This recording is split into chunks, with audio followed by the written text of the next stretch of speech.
about 6:30 a.m. in the morning, and Bruce was riding his motorcycle to go teach a motorcycle safety class at a local community college. I was at a four-way stop of an intersection, and I stopped at the intersection, proceeded into the intersection, and was struck by a drunk driver.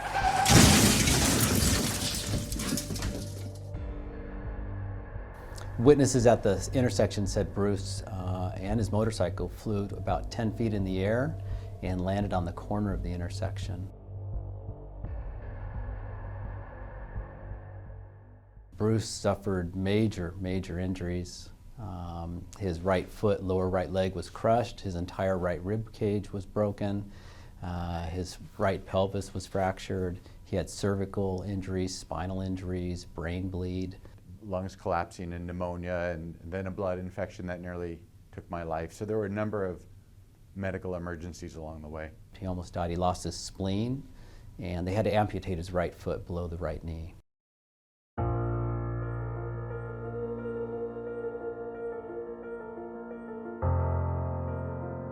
It was really a miracle that he survived all those very serious internal and external injuries. But one of the first things that Bruce said to me was, "Mike, I want to turn this into a good thing. I don't want to be a victim. I want to make this a good thing. I want to do something with what happened to me," right off the bat. And it just really impressed me. He wanted to speak to individuals and groups, high school students, and work for MAD, Mothers Against Drunk Driving, to talk about the tragedies of drunk driving. But as Bruce said, the terrible things in life aren't always about the terrible. And I thought that was a great quote. Felt more attuned to the problem in its entirety. Not the bee that stung me, but the swarming bees that I want to do something about. He'll speak for the news agencies, for CHP, for Mothers Against Drunk Driving. He goes to high schools and speaks to high school students. And it's pretty impressive to see him standing up there on his prosthetic blade leg, telling everybody, "Hey, I'm a victim of drunk driving, and here's what happened to me.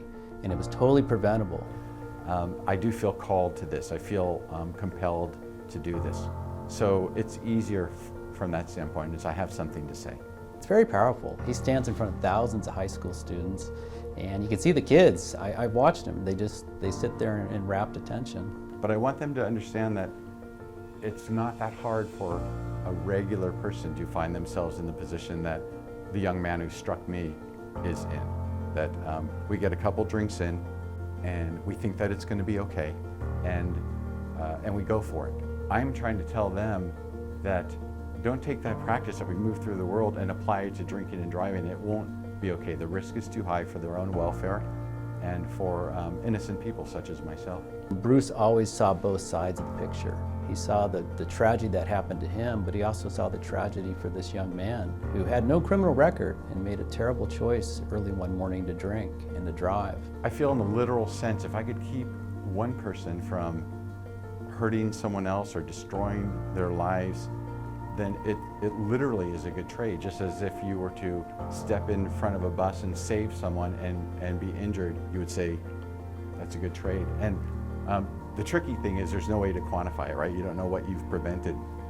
So it is in a way an endless journey, but that's what I'm trying to do is add meaning to a meaningless situation. Bruce easily could have curled up in a ball and said, "I'm a victim," and lost everything. But he didn't, and right off the bat when I met him and he was struggling, really struggling, physically and mentally, he said, "I want to turn this into something good."